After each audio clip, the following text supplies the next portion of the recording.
रघु अपने मिट्टी के छोटे से घर के बाहर चारपाई पर बैठा था। अंदर कमरे में उसकी पत्नी सोना खांस रही थी।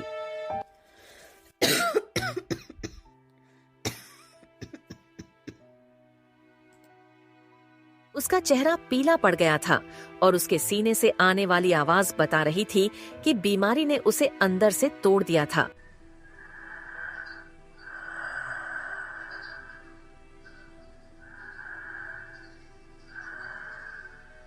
गुड्डू बाहर आया।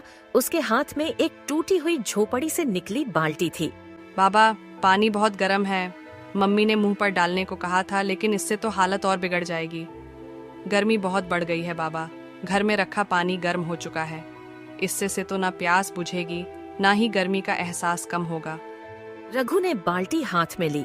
पानी इतना गर्म था कि जैसे किसी ने आग उंडेल दी हो। और नहीं सहा जाता। सोना की सांसें गर्मी में और भी कमजोर हो रही हैं। मैं अपनी पत्नी को और तकलीफों में नहीं देख सकता। कैसा पति हूं मैं। अपनी पत्नी के लिए मैं कुछ भी नहीं कर पा रहा। मुझे कुछ करना ही होगा। मुझे माफ करो। मुझे बहुत अफसोस है। मैं जानता हूं कि तुम मेरे लिए हमेशा इतनी मेहनत करती हो, लेकिन इस वक्त काम न मिलने के कारण मेरे पास पैसे नहीं हैं। घर का खर्च चलाना मुश्किल हो गया है। जो मैंने तुमसे वादे किए थे वे पूरे नहीं कर पा रहा हूं।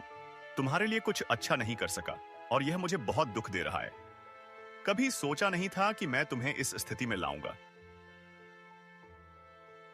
रघु की आवाज में अजीब सा संकोच और नमी थी। उसकी आंखों में एक चुप सी उदासी थी, जैसे किसी गहरे बुरे समय में वह खुद को फंसा हुआ महसूस कर रहा हो। उसके दिल में एक भारीपन था जो शब्दों में ढालना कठिन था। वह अपनी पत्नी को देख रहा था, लेकिन उसका मन भीतर ही भीतर टूट रहा था। तुम्हें चिंता करने की जरूरत नहीं है रघु। मुझे तुम्हारी कोई शिकायत नहीं है। मुझे ठीक है, सच में। मैं जानती हूँ कि तुम हमेशा मेरे और हमारी जरूरतों के बारे में सोचते हो। इस वक्त हालात थोड़े कठिन हैं, लेकिन हम दोनों मिलकर इन्हें पार कर लेंगे। तुम चिंता मत करो, मैं भी तुम्हारे साथ हूँ। और फिर पैसे से ज्यादा जरूरी है हमारा एक दूसरे के साथ होना। तुम हमेशा मेरे लिए सबसे बड़े हीरो हो, रघु। पत्नी की आवाज में एक ममता और सुकून था जो रघु के दिल को छू गया। उसकी आंखों में थोड़ी सी चमक आई और वह फिर से एक उम्मीद और विश्वास के साथ अपनी पत्नी को देख सका।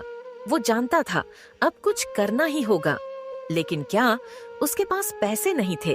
खेत बिन बारिश के सूख चुके थे और रोज की मजदूरी भी अब मिलनी मुश्किल हो गई थी।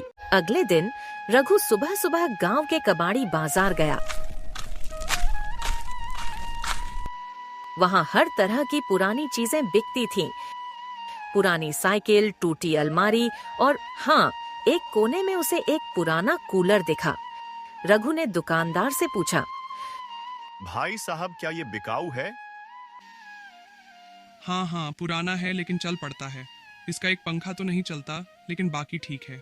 कई दिनों से मेरी दुकान पर पड़ा है। कोई इसे खरीदना ही नहीं चाहता। अगर तुम्हें ये चाहिए तो बताओ, तुमसे ज्यादा पैसे नहीं लूंगा। तुझे मैं ये 700 रुपये में दे दूंगा। रघु की जेब में उस वक्त सिर्फ 300 रुपये थे। उसने दुकानदार से विनती की, भैया, मेरी बीवी बीमार है, गर्मी में मर जाएगी। मेरे पास बस 300 हैं। बाकी का मैं हफ्ते भर में दे दूंगा। आप मेरी मदद कर दीजिए। मुझ पे भरोसा करिए, मैं आपके पैसे समय से लौटा दूंगा।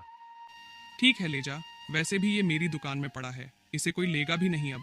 लेकिन बाकी के पैसे एक हफ्ते में ला दे, वरना कूलर वापस लाना पड़ेगा। रघु की आंखों में पानी आ गया।